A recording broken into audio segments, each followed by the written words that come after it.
Welcome to the Decide to Move podcast, helping entrepreneurs like you make smart, pivotal shifts in your life and business.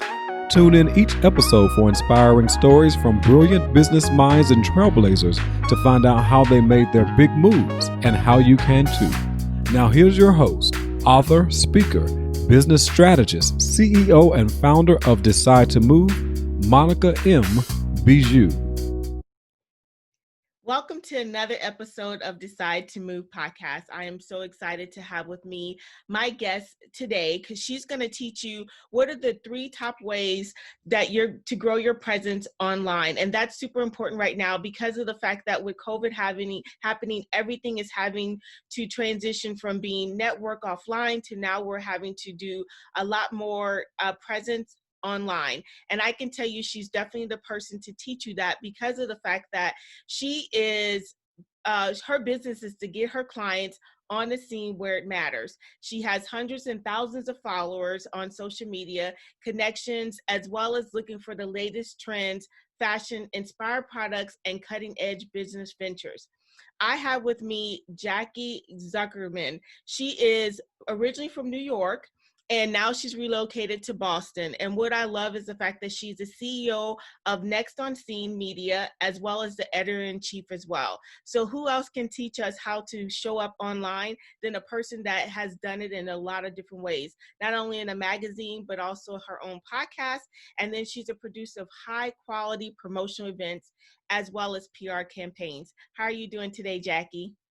Good, Monica. How are you? Thank you so much for having me today. Oh, I'm so excited to have you. I love talking to people who are editors of magazines, as well as have, in that whole writing field, because not only you talk about it, but you also are about it by actually showing up on scene yourself. So true.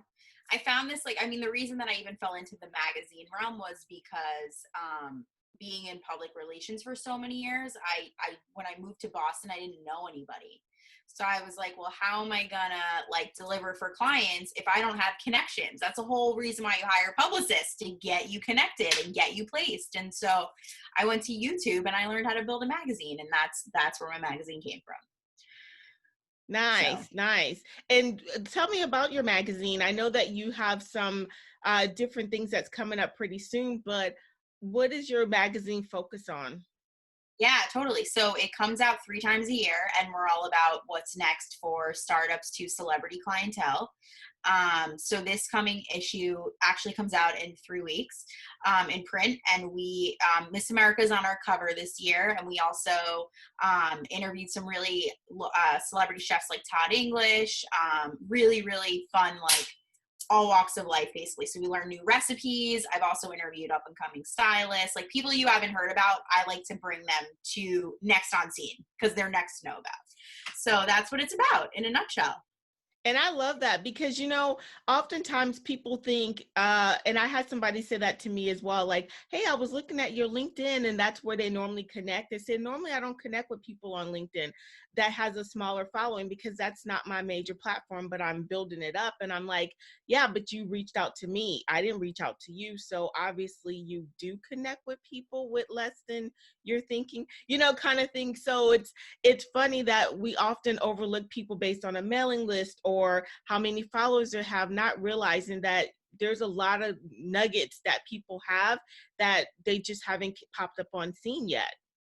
It's so true. And that's so I originally was a talent agent. I did for babies through 80-year-olds. I helped place them in movie and TV in New York and Connecticut for a really long time. And so I felt like my talent was finding talent within people, within what they do. And so people that don't have a lot of followers all have talent. Just like you said, you just have to they have to find their authenticity online. And that's what I wanted to talk about today. It's bringing out your authenticity online, and it's intimidating as hell, but you're doing it. You got to do it in order to grow. So I think that that's definitely if you're not showing up in all places, that you want to make sure that you're showing up on LinkedIn more regularly, on Facebook more regularly, on Twitter. People wonder about Twitter. Twitter is still super valuable. And Instagram. I always say those are the 4 main platforms you should show up on.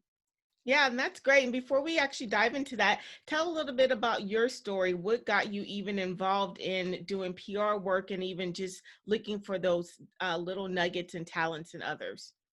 Yeah, totally. So I'm from New York originally, and when I moved to Boston 6 years ago, I didn't know anyone, and so the company I worked for when I was talent agent, they closed.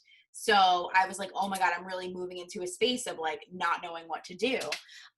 So I got a part-time job when I first moved, and it was a great experience, but it was only for a certain period of time. It was actually for a TV show called Top Chef. It was really awesome. But then the show ended, so I had to force myself to go out and network. And like, I am super extroverted. I became so introverted because I didn't know anyone. It's really intimidating. Like, if you think putting yourself online is intimidating, like it's even more intimidating to go out in front of people you don't know. Like, especially when you don't know anybody like around. So that was really before social media became a really big thing.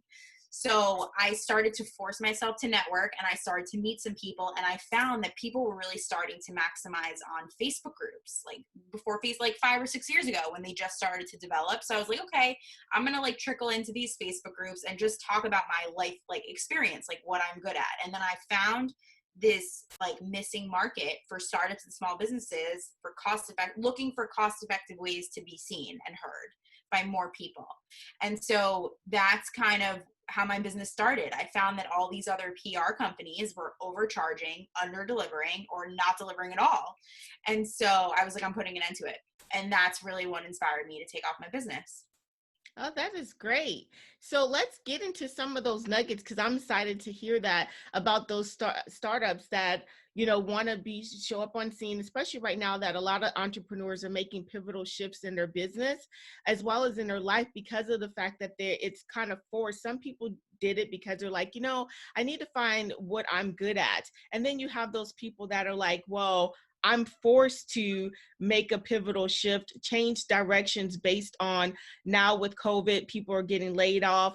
And so some people are having to find their passion or just even do things differently. So what are some ways that you can say people can actually do that that's Yeah, cost effective? great points. Well, social media is free. So like if you're not maximizing on, like I said, all social media channels like LinkedIn, Facebook, Instagram, and Twitter, like those should be 4 places you show up on regularly. And it's called social because if we can't be in person, you can network with people online. So like network with people online. That's what it's for, right? That's one nugget. Another nugget is, like I said, Facebook groups are super valuable. Like if you are a business owner or you're trying to find more people like you, like search entrepreneur groups, search hobbies that interest you, like health and wellness, nutrition, fashion, whatever it might be, right? So search for those topics and you're going to find like-minded people, and you don't know what those things are going to transition to. Another key thing is a lot of people post and they just let it sit there. They just post like, okay, it's going to take care of itself. Like it's just going to sit there. Like if you're not spending time commenting on other people's content, it's just going to sit there and you're not going to grow because everything has to work full circle. You have to give to get. And that's definitely been the 3 main things that I've used personally that work. And I teach from self-trial. So that's definitely main takeaways in order to grow your presence. And that's on any platform, like engage, join groups. Even Twitter has groups, which I never even knew about till like not too long ago. So there's a lot of secretive things within social media that you can discover through a lot of trial and error. Yeah, and what were some of the trial like errors or some things that you did where you're like, well, if I can start all over again, I definitely wouldn't have did that. Great questions. I think that I think there's so many different marketing and media people out there, right? So I'm just saying what works for me personally. Like posting every day, not everybody wants to see everybody's same face every day. Like I'm just being honest. Like show up 3 times a week with some great education. It's just enough. People want to see you and support you. But it's not too much, and that was something that I learned. Like I was posting all the time because I wanted people to see what I was doing, and it wasn't just me, it was just promoting different things. But even posting every day was too much. Oh, Jackie's posting another thing, so that's how I learned like to maximize on engaging in other people's content and posting less. So my motto is post less, engage more. I tell everybody this. So that for me was one of the things that I learned for sure. Another thing that I learned is sometimes, you know, all advice or feedback you give is not always going to be reciprocated the way that you want it to be reciprocated. So not everybody's always going to agree with what you have to say, and you have to be okay with that. Because I think when you put yourself out there online, you know, you're putting yourself out there. So there's majority of the people are really going to like what you have to say. And there might be one or two people that are just not good, like happy people. So they're going to have something negative to say about it. And you know, you got to brush it off. So I think those were definitely two main things. And then another thing that I learned was anytime you reshare photos online, like if you're taking a photo from Google, or if you're always give credit to where the photo came from. Because people, I mean, literally people do lawsuits and all these things over that when you don't give credit from where it came from. So those were lessons that I've learned thus far along the way. Those are good lessons. And I think that's really going to help a lot of people, especially as they're transitioning. And then some people are actually either already have a following and they want to build it and grow bigger and better, or they're starting to really get into social media and stuff. So that's good tips of, you know, it's like we often learn from our mistakes that we can teach other people what not to do, right? So true. And so was there any other tips for the top three? So you said definitely go on all social media platforms, ensure that you post not all the time, but like at least 3 times a week. And what was one of the other ones? And Facebook groups, like I think right now they're really like cutting down on, like, if you're posting on your personal feeds, the attention doesn't go to it as much. I don't know why, like the algorithms, they call them algorithms on social media, but they're changing constantly. So if you're really trying to build a presence, work with your network who's already like buying from you or who is your cheerleader, and funnel them all into a group, because there's something with like algorithms and Facebook groups that are your captive audience, that everybody sees what you're posting. So I think that that's definitely capitalized in that too. Yeah, that's so true, because I often find that, you know, one, like you said, I like to hang around like-minded people who have like same kindred spirit, and that's where you don't really have to worry about the hagglers and the people that are saying really nasty things. And if they are being mean, guess what? You can delete them outside of your group, and you set the rules and the parameters, and you have people who don't. You can actually I actually have my group where I like basically monitor who posts what. So if somebody posts something or I have to approve it, I'm like, nope, because I said no promoting outside of promotion day. And this person wants to say stuff like, oh, good luck. I hope you guys are staying safe. And I have this program that you can buy for, like, nope, delete. People don't want to be spammed too, on a continuous basis. Very true. Very good points. Yeah. So that's another thing too. You can like monitor what people post. Definitely. So I would say those are like on a regular basis, like those are the 3 main nuggets that I like continuously share and like live off of. But Instagram is another really huge platform that if you're not on and maximizing, like you can meet so many amazing people through hashtags. Hashtags are a great way to connect with people now. So definitely maximize on that too.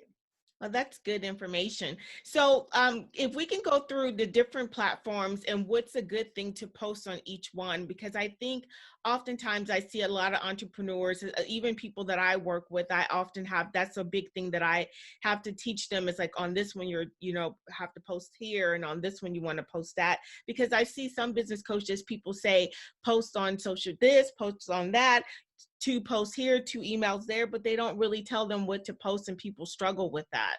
Do you have any recommendations for that? Totally. Yes. And I actually, like at the end of this, I just want to share, like, I'm creating like a content calendar for people so that they have ideas of what to post.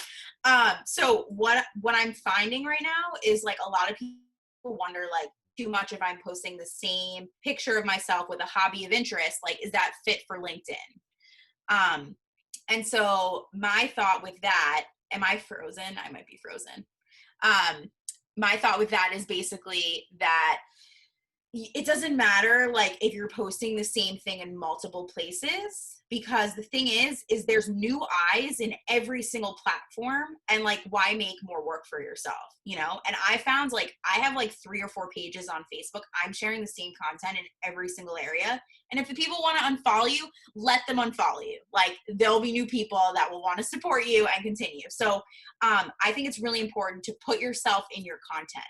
If you are like trying to brand yourself, if you're trying to build a brand, it's really important to put yourself in your content. So I would say whether you're sharing like hobbies or you're sharing, I'm trying to think of what else I usually tell people to post, like fun facts about you. I would say anything that about your personal life, like once a week, you want to share something personal, because people don't want to think that you're very just only career focused. And then I would say you want to give some sort of like free advice once a week, like give an educational tip, do something that people are like, wow, that's so nice that like I learned something from that person today. And then the third time a week, you can promote something because you're giving advice, you're sharing something about your personal life. And if you have something coming up, share it. Because then it's kind of like an even balance to all 3. And I would say, like I said, I think 3 days a week on every single platform, sharing the same content, like whatever you're posting, like personal life on Monday on Facebook can be shared on LinkedIn, Twitter, and Instagram, same post. So that would be my advice with that. And do you, for your Facebook posts, do you recommend that you're sharing these things that, like, you know, you always have people where like, trust, and, you know, different people want to buy from you, but do you recommend they post personal information, promotions, as well as, you know, like something like some teaching on only in their group, or do you recommend they do it on their personal page? On their profile, I should say, on their profile. Yeah, I think both is just as valuable, honestly. Because the thing is there are people that are not in your Facebook groups that are on your personal page, and vice versa, right? So like the more places you can share the content, the better. And the people that unfollow you, like literally let them do it. Like who cares? You gotta let the thought go. Yeah, exactly. Because there's some people that I have blocked, and unfortunately, I have people that friend request me, and then they end up turning into some type of dating site or something, and I'm like, delete. You know, we all have those, right? So when you put yourself out there, you're gonna have the good and the bad with everything, and you just have to, you know, use a sense of judgment when you're making those decisions of what you actually share. So for you, like you said, that you actually find the hidden talents, like you're interviewing Miss Next. She's actually Miss America now, the current Miss America. Wow, she just won. That's amazing. How do you connect with people like that? How do you reach out to them? So great question. So social media, I didn't meet Miss America this way, but a lot of ways that I've worked with celebrity clientele has been Instagram, has been, I would say actually through Instagram more than any other platform, and Facebook groups. So I look online for different like press lists because I'm a magazine, right? But you have a podcast, like people that have podcasts can do the same thing. You can join press lists. And I joined this maybe like 4 years ago, and I get randomly emailed all the time, and the Miss America pageant happened to be one of them. They asked me to cover. So I went to Mohegan Sun where it was, and I actually didn't meet her that day. So this is a really interesting story. So I covered it, I covered the experience. And when I was sitting in the press area that day, I met 2 girls that were sitting behind me, and they were the head social media team, the heads of the social media team for Mohegan Sun.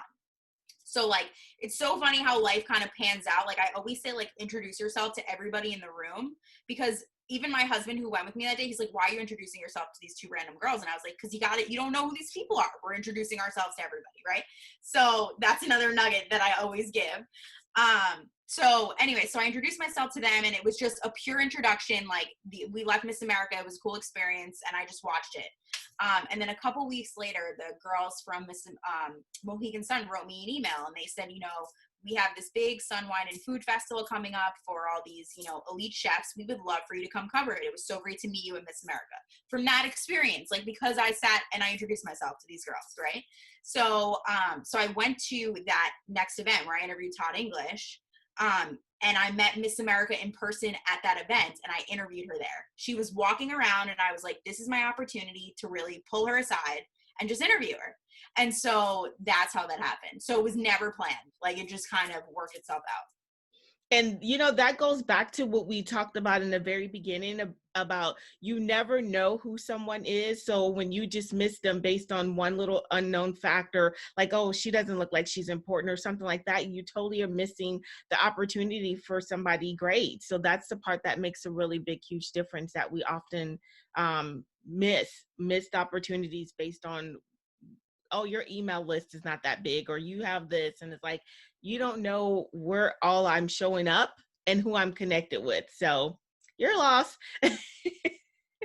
Then later on, I've actually had people later on come back to me and say, oh my gosh, you're so, nope, too late kind of thing. So people just really have to understand that you have to treat everybody fair and treat everybody with kindness. And, you never know when that next greatest big star shows up, a person who you dismiss end up becoming the person that is actually doing bigger and better things than you are. So I think this is great information that you're sharing, because we never know who like Miss America is, right? People probably just passed her on the street and the next know she's Miss America 2020. And they're like, oh, snap, missed my opportunity because I was a jerk or something. So yeah, that's great. What other nuggets would you recommend for people that really need to show up on scene? I would say like a little repetitive to what I said earlier, but I think like if you are not showing up on one of the many platforms, like be everywhere. Like what do you have to lose? Like we even said, like it takes one person to like see who you are and what you're doing that could like change your life in like a second.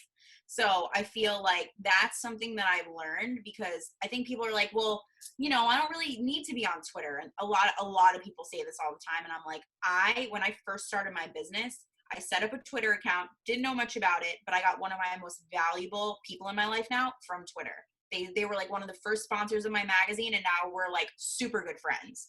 So like you just don't know, like you don't know. And I never thought anything of Twitter at any point in time, but like that's what happens. So I would say like social media right now, being stuck at home, like there's not a lot for people to do. They're on the computer, they're watching movies, they're reading books, they can't leave the house. So like maximize like being on social media. You could even make new friendships, like, are you familiar with Ryan? Do you watch Bravo at all? Yes. Okay, so I can't remember for some reason, the real estate show in New York. I can't remember the name of the show. It's going to drive me nuts because I watch all the time. But Ryan, one of the real estate developers, he was like, a lot of people are asking me right now, being stuck at home as a real estate agent, like, how are you driving leads? And the thing is he's showing up in Facebook groups to make new friends, so that he's thought about beyond the coronavirus. Oh my God, I remember Ryan was a real estate agent. Like, make friends. Right. So I think that alone in itself is valuable enough, because then it's not a sale. It's just like, we're building relationships right now. Use this as a lead generation funnel for yourself, and have no expectations. And I think you'll surprise yourself. Yeah, so. Most definitely. And consistency, what's your viewpoint about consistency? Great question. So I think I really push like 3 days a week. Like if you can pick the same times or within the same time frame of half hour to an hour, when you're posting, that's super, super valuable. And I think also, by showing up at all different times at different days of the week, I think it just kind of throws people off. So even if you can just create a consistent day, like Mondays, I'm going to post, like start with that. Right. And then people will know, no matter at what point that day, like, okay, I'm expecting a post from Monica. Like, she's going to share her latest podcast. So I think creating some sort of consistency with even a day of the week is a good fresh start to do. And then you can building it more specific as you learn when your audience is like engaging on your post. Like, are they doing better at 8 p.m. or are they doing better at 10 a.m.? Like, I think you kind of have to test that out. That's good. And what's your viewpoint regarding live versus restreaming? Because I've heard lots of different things on that. So interesting. I love Facebook Lives. I do them weekly because I just feel like there's something with algorithms on Facebook that get you a good captive audience. Restreaming, I have mixed feelings about restreaming. I think people watch them and they don't. I think if you have a Facebook Live that's sitting there and it's not pulled from YouTube, so it's not an extra step for somebody to click on it, they're going to watch it. But if it's literally like you have to click the YouTube link to go somewhere or click the Zoom link to go somewhere, I think you're going to lose your numbers of viewers. So like you want to actually make sure that your video, if it's a replay, or that's what we called it, right? That Or it's restream posted. Yeah, restream. Yeah, that it's just posted in the actual feed, so they can press play right there. I think that's more valuable. Yeah, because restreaming is like where it's running live, but it's like used like other platforms like StreamYard, Restream, OneStream, like those little things where you're kind of like now how they have like the watch party. It's kind of similar to that. Yeah. Okay. So now I'm familiar. Like, okay, I was trying to understand what that's called because I know what that is. So I really like StreamYard and BeLive. I think it makes your videos. So actually, they're live though. They can be live. They can do it live, and then you can also have it where you can upload it and it's showing again live, but it's not actually like you're not doing it like right now kind of thing. Got it. Okay. I did not know that fun nugget about that. I thought they all had to be live. So I would say it's much more valuable to do it live and then let it replay on its own, because when people comment, you know, as more people comment on videos, that's what raises the feeds. And I think live videos do better analytically than a replay video or restream. Yeah, that's good information, good advice. So I understand for you actually are working on some really great projects, like with your magazine coming out. Sometime it's coming out in May, correct? For the second quarter or the second part of the month. Can you tell us some more details? I know Miss America's going to be on there, the top shelf. Are there any unknown people that you have that's going to be up and coming? Yes. So I originally every spring, like into the summer, I do a big fashion show, and I had to cancel it obviously because of this virus. But anyway, so this year I was planning on partnering with the Leukemia Lymphoma Foundation, and one of my really good friends is a cancer survivor. So she got nominated for Leukemia Lymphoma Woman of the Year. So I interviewed her. She's in the magazine. There's also some local restaurants to Boston. Mohegan Sun's in the magazine. Thinking who else is in there. It's about 36 pages. So I keep them very like niche marketed and like simple and a fun read. And then I have a whole vendor directory of all local small businesses and startups like all around the country. So people can kind of learn and support each other. And that's always really fun too. Oh, and I have a professional organizer. So she's going to tell you while you're stuck at home how to fold and roll or like fun things like that. So yeah, there's some fun articles in there. Very different. That's good. I mean, like, it's so great how we connected because, you know, we were in the Facebook group similar and, you know, I posted in there about my podcast. And so it's just people, same thing. Like you were saying, going on Facebook group, finding like-minded people and just really finding ways to connect with people. So that way you actually are showing up on the scene randomly. Like we end up connecting. You're in Boston, I'm in Kansas, you know, and I think that we're going to have definitely a lifelong relationship. And that's one of the things that I'm finding. I actually had someone that was on my summit. They were recommended to me by someone else. And then we ended up meeting in person at a conference that I didn't even know that she was going to. So it's just that you never know who you end up finding or connecting with, and that you end up becoming lifelong friends and partners with by meeting on social media. So I think it's super huge and important. It's true. And just like you're saying, like you're connecting with people across the globe, not even like country. So that's the value. Like I'm so excited to have you on my podcast, like so excited. So like with my podcast, I interviewed a woman like for a couple of months, like she's sponsored from Saudi Arabia. Like I met her in a Facebook group. Like it was awesome. So like, you just don't know. You don't know. Exactly. Yeah, because my podcast, it's, we talked about it hit international because I have people from Australia, someone from Ireland, like people from all over. And it's what I love about podcasts and social media is the fact that you're connecting with people from all over the world that you would never have connected with before.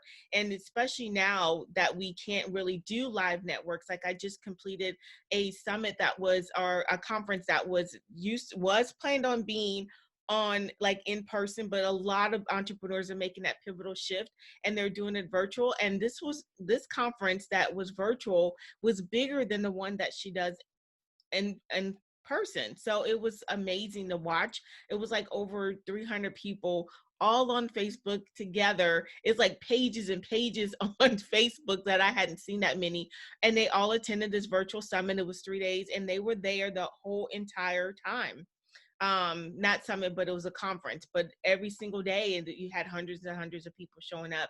So what I'm seeing is that people are really utilizing the platforms and actually learning how to connect with one another. So it's great.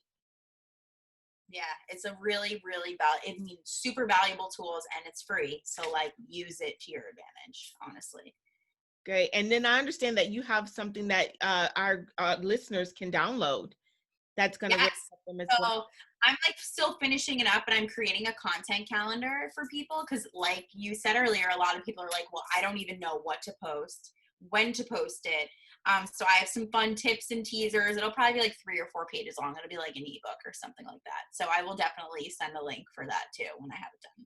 Great. So those that are listening are like, what do I post and how do I post? Well, you can take that question out of your things to do or thought process or your stress relief. Let's take that out. And now you have something that you can actually do and make your life a lot easier. So Jackie, how can people find you? How can they follow you as well? First of all, thank you for having me, Monica. You could follow me at nextonscene.com. I'm on social media at everything at NextOnScene Media. And then Jackie Zook is like my little business name that I use. So you can find me on that too.